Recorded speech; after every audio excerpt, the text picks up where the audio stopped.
and welcome. You're watching the Monday edition of This Is Exclusive with me, Shavinson. Ladies and gentlemen, tonight I come to you with a very special story. A story that hasn't been reported by the Indian media.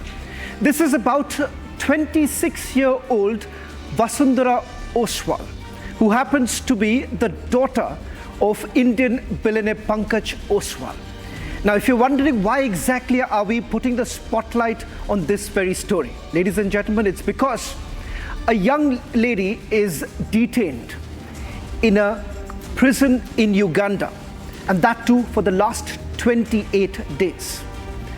The Ugandan authorities say that she has been charged with kidnapping and murder.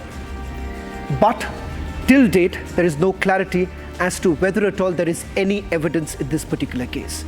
Tonight, we get you a ground report from Uganda, getting us a sense as to why exactly is this 26-year-old girl detained by the Ugandan authorities, and if at all there is any merit to the charges that have been leveled against Vasundhara Oswal. All this and much more in this edition of This Is Exclusive. But up first, let's take a look at the headlines we're tracking at this hour. Pankaj Oswal's daughter Vasundhara Oswal jailed in Uganda for charges of kidnap and murder.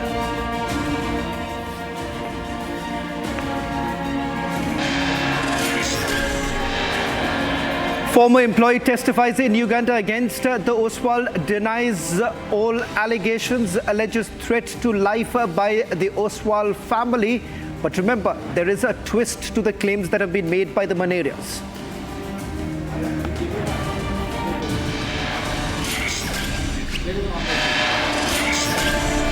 Anti-terror operations continue in Jammu's Akhnu.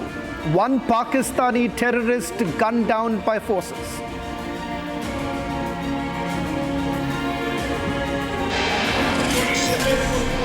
India-China border disengagement in final phase. At two crucial Ladakh points, temporary structures built over the last 4 years dismantled by both sides.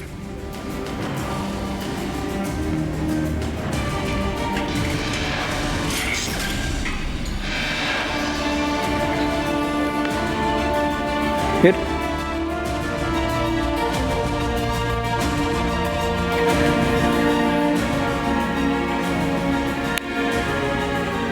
On 1st of October, Vasundhara Oswal, daughter of Indian billionaire Pankaj Oswal, heir to almost $3 billion fortune, was detained illegally by the Ugandan authorities. The charges that were leveled against Vasundhara Oswal was of kidnapping as well as murder. That's all that we really know right now. But ladies and gentlemen, tonight on This Is Exclusive, we'll take you through the details of why it is important to raise our voice when it comes to an Indian abroad. Ladies and gentlemen, first I'll tell you who exactly are we really talking about and why exactly is there so much of focus right now. We're talking about Vasundhara Oswal, who's the daughter of Swiss industrialist Pankaj Oswal, and she's about just 26 years old. Let's take you through the other details. $100 million production facility in Uganda. East Africa's first grain-based ENA facility was actually brought in by the Oswals in Uganda, used in beverages, cosmetics and pharmaceuticals. That's the company that she's associated with. In fact, remember, she's someone who's been educated outside and has basically brought in a different aspect to the business of the Oswals. And that's the East Africa project that she was basically looking after, 26-year-old Vasundhara Oswal. Let's take you through the other details coming in right now with regards to what really happened in Uganda. If you're really wondering who was kidnapped or at all whether any murder, we'll tell you that. That's the other twist.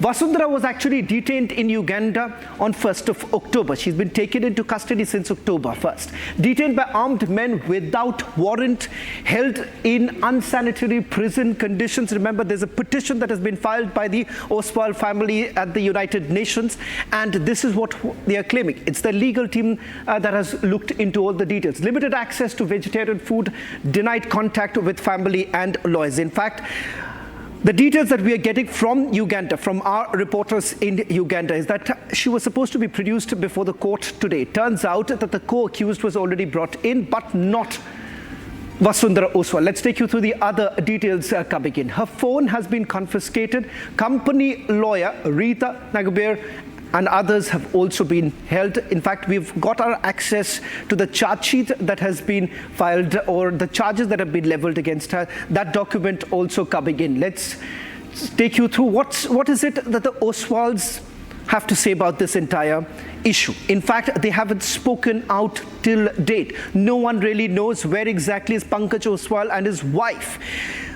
Only Vasundhara's sister, Riddhi, has spoken about it, but this is what they say. False accusations that were made by a former employee. In a short while from now, I'll tell you who the former employee is. The former employee stole valuable assets from the family. This is what Pankaj Oswal had to say in the petition that has been filed. Former employee took out the loan named as us as the guarantors. That's the allegation that has been leveled by Mr. Pankaj Oswal, father of Vasundhara Oswal. Let's take you through more details now coming in with regards to this very case that has been registered. Now, he has basically made an urgent appeal to the United Nations to basically look into this entire matter, hoping his daughter would be freed sometime soon. Now, these are the details that we are picking up right now. Now, let me tell you, who is this former employee? And whether at all these charges that have been leveled against Vasundhara Oswal, is there any merit to it? What I'm holding right now is this very affidavit of Mukesh Kumar Manaria. And Mukesh Kumar Manaria happens to be the former employee. In fact, was working with the Oswals. Now, according to this very affidavit, he clearly denies the charges that the Ugandan authorities have leveled. And I'm quoting from this very letter, where he says, these disagreements made me do certain actions against my employees which would be considered dishonesty, breach of confidentiality, misappropriation of trade secrets, in which due to these actions my employer did not allow me to travel to India, and instead on my own, which I stayed at this very place. In fact, he says, at no point in time was I kidnapped or tortured by my employees, and I stayed at Luweru on my own will. I further state that I left the Republic of Uganda in my own free will in the effort of going back to my home in India, was arrested by the Tanzanian police. Now, here you have the signed affidavit of Mukesh Manaria. Mukesh Manaria has signed this very affidavit. Now, this is, once again, ladies and gentlemen, the claim that has been made. The affidavit that has been signed by Mukesh Manaria, and who also happens to be a former employee. In fact, was part of the cabin crew of the Oswals. There are certain household work that he was doing for the Oswals. But the fact of the matter is this: he hasn't been murdered. He's very much alive. As per our investigation, what we found out, he's very much active. The Manaria family is active in Rajasthan, and it turns out that these charges that have been leveled, there is no evidence as of now that the Ugandan authorities have been able to furnish so far. In a short while from now, Republic TV is the only channel to have an asset in Uganda, getting us the details of what really happened in the court today, because as I understand, a co-accused in this particular case was produced before the court. Before I go across to our reporter in Uganda, take a look at this detailed report.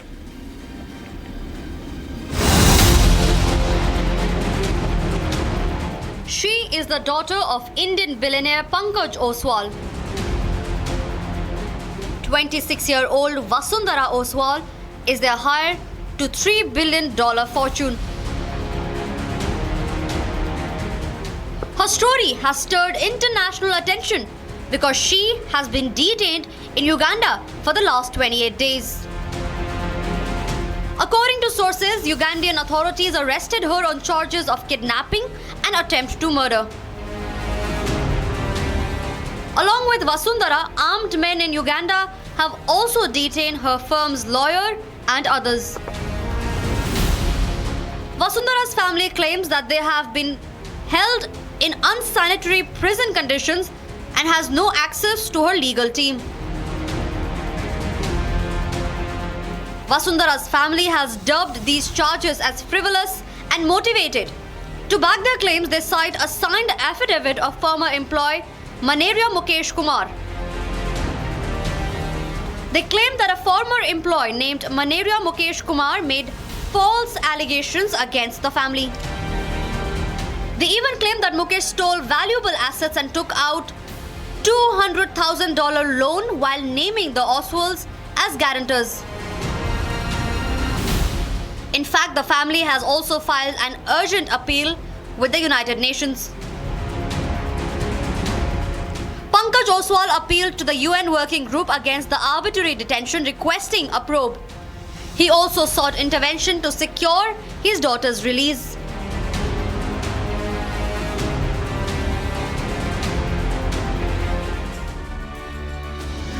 Well, in fact, let's now go across to our reporter in Uganda, getting us the latest details. Stuart has been sending us details of what really happened in the court. Stuart, thank you very much for getting us the latest. First, I want to ask you, what happened in the court today? Could you help our viewers understand? Can you hear me very well? Sorry, Stuart, could you tell me what really happened in the court? Were the accused produced before the court? Well, today, early in the morning, all the suspects were expected to be availed in court. But out of the three suspects, it's only one suspect that has been brought, one of the co-accused, the manager at the facility of the businessman, that is Kumal. Kumal has been brought to court, but later we realized that other accused, including the two females, that is Vinush,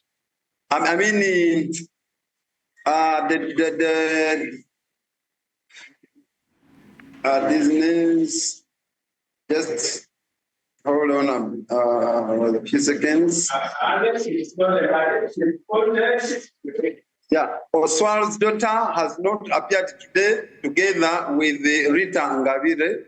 Rita Ngabire has been the company legal officer based in Ruwero, but the daughter also has not appeared, but later the court told us the two were granted bail after their lawyers intervened on health ground. They claim that Oswal's daughter developed some diarrhea on top of getting some ulcers, which compelled the prison doctors to process the medical examinations.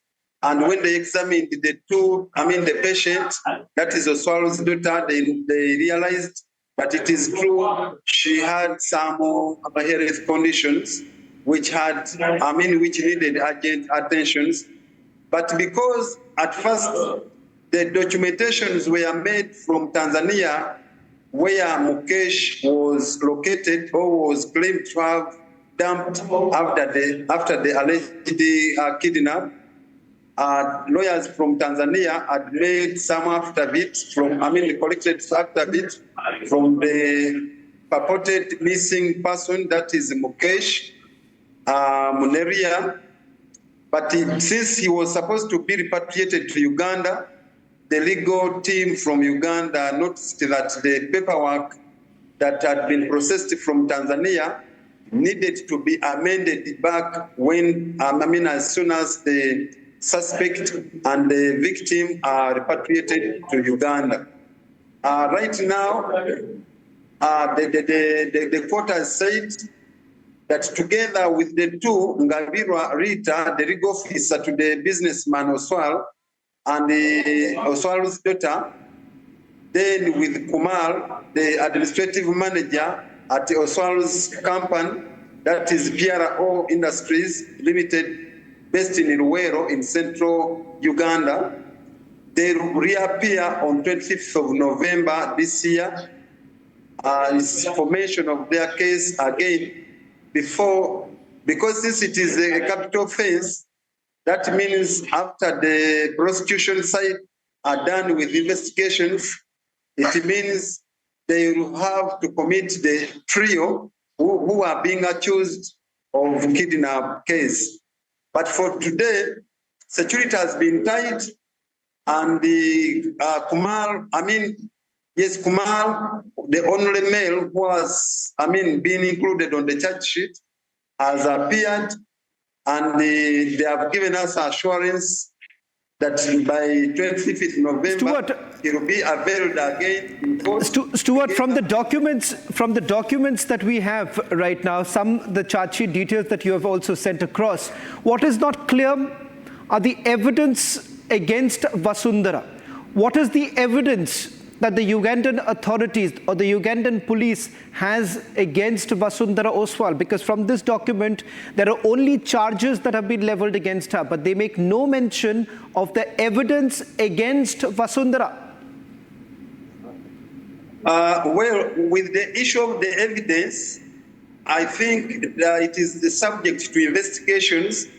Right now, authorities from the neighboring Tanzania and in capital Dar es Salaam, they are investigating hand in hand with authorities from Uganda.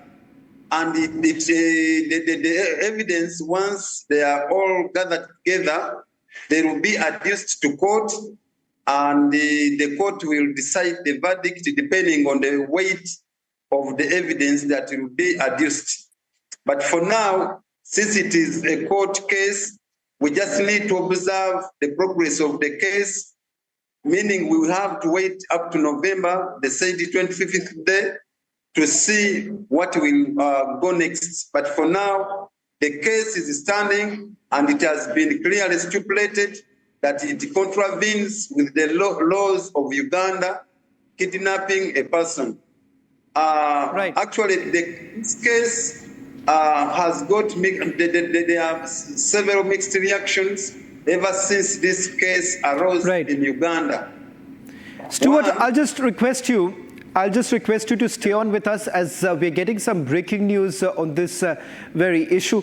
In fact, the details of the court hearing that took place a short while back, where my colleague Stuart was also present. Let's just take you through the details now, coming in with regards to the co-accused who was produced before the court today.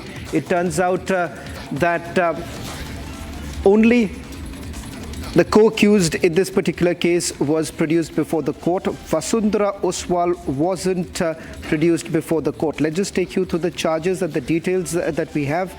In fact, it turns out that his co-accused Kumar Rohit, who has been also arrested in the case and was produced before the Luweero Magistrates Court. Co-accused Vasundhara Oswal and Rita Nagabere wasn't produced before the court, is what we are being told. In fact, there is a letter that has also been produced where we are being told that on the 16th and 15th, Vasundhara was examined with certain medical conditions, is what we are being told. This letter has been addressed to the Commissioner General of Prisons, indicating that ever since Vasundhara has been arrested and detained at the police, she has developed severe medical issues. We are not putting out the details of the medical issues that have been reported so far. Let me also quickly go across to my colleague Soumya Jaiswal, who's been reporting on this story. Soumya, the details that are basically emerging right now pertaining to the court developments that have taken place, what more details are you picking up? Because Stuart was reporting for us, telling us that Vasundhara wasn't produced before the court. So what do we know so far? Yes, well, as per what is happening back there in Uganda, both Vasundhara and the co-accused in the case have been released. And an important point to note here is that both were granted bail on grounds of serious health conditions, to something that you have just mentioned. We cannot go into details, but severe infections were reported by the doctors that examined Vasundhara back on October 15th and 16th, both the days. So this is what is happening as far as bails are concerned in this case. Both are out on a bail, both Vasundhara and the co-accused in the case. Back to you. Well, just a quick question with regards to the co-accused in this particular case. Are you picking up any details with regards to what are the charges apart from kidnapping and murder? Are there more charges that have now been leveled against Vasundhara and a few others? If we talk about Kumar Rohit and Vasundhara, both were named accomplice in the kidnapping and murder charges. However, now that Mukesh Menaria, who is named in this case, is being murdered, as being kidnapped and murdered by Vasundhara Oswal, he is now alive. So what has happened is now kidnapping and torture, these cases will continue, and the verdict will. So the hearing will continue in this case. Well, thank you very much, Sabya, for getting us the latest details. I'll just get a quick word from Stuart with regards to what next. Stuart, when is the case likely to come up once again? Do we have any clarity as to whether at all Vasundhara is going to be produced before the court once again? Right now, as I've told you, that investigations are still ongoing. First of all, when Mukesh was reported missing, the authorities in Uganda, that is Uganda police, the crime intelligence, the SEMI and other security agencies worked hand in hand, because Oswal is highly recognized as one of the Ugandan investors with a big multi-billion company based in Luwero in central region of Uganda. Therefore, when such an allegation of kidnap raised, security got concerned and mounted operations to ensure that they saved life of Mukesh, who was alleged to have been kidnapped. But because they based on the said CCTV footage that led the police to some of the routes where Mukesh was allegedly driven from Uganda through Masaka via Mutukula to enter Tanzania, from where the area police allegedly picked him, and upon his recovery, he was subjected to arrest on allegations that he had pending cases which were lodged against him in the capital, Dar es Salaam. Right now, since the Ugandan authorities worked with Tanzania, before the case was, since the case originated from Uganda, the authorities went to Tanzania. So we are expecting Stuart. Well, thank you very much, Stuart, for getting us that report from Uganda. It appears that you would expect this now being followed up with authorities coming in from Tanzania, a story that we'll be tracking very closely. Ladies and gentlemen, this is just the tip of the iceberg. We've just introduced the story to you, getting you details of how a 26-year-old girl has been detained, and till date we do not know what are the real charges that have been leveled against her. And from the investigation that has been carried out so far, it appears that there isn't much merit to the charges that have been leveled so far, and the Ugandan authorities haven't really testified with the details that have come in so far. That's all that we could pack in this edition of This Is Exclusive. We'll be back tomorrow with more exclusive stories.